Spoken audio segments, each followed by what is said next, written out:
Présidente. Alors comme l'a excellemment expliqué notre collègue lors de la motion de rejet préalable, il y a un arc de force, y compris dans cette assemblée, très large, pour différentes raisons. En dehors de cette assemblée, dans toute la société, hier il y avait des ONG environnementales de défense des droits humains.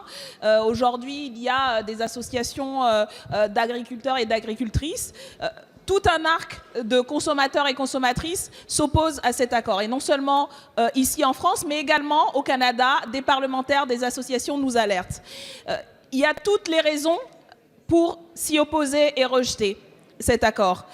La seule raison qui est mise en avant aujourd'hui, notamment par le ministre, c'est le soi-disant boom, qui n'est en fait pas un boom, puisqu'en vérité, on retrouverait à peu près les équilibres d'exportation de 2016 avant l'accord par rapport au gain commercial que représenterait ce CETA, donc un gain commercial marginal.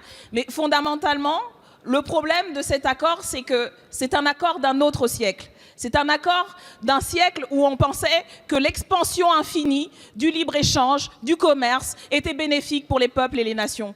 Aujourd'hui, on le sait, on nous le répète rapport après rapport, ce type de fonctionnement du commerce international, le libre-échangisme effréné, insensé et négatif, nocif pour la planète et pour l'humanité. Alors aujourd'hui, celles et ceux qui se prétendaient le nouveau monde montre à quel point, en vérité, ils sont l'ancien monde. Ils sont le monde d'il y a 2 siècles. Ils sont un monde qui ne comprend pas qu'il faut aujourd'hui engager la bifurcation vers une transition écologique qui revoit y compris les règles du commerce international, qui revoit notre manière de produire, de consommer, d'échanger avec d'autres pays, avec pour guide absolu la règle verte, guide absolu la transition écologique et la préservation de notre planète. Voilà pourquoi nous voterons cette motion de rejet et nous vous appelons à voter de même.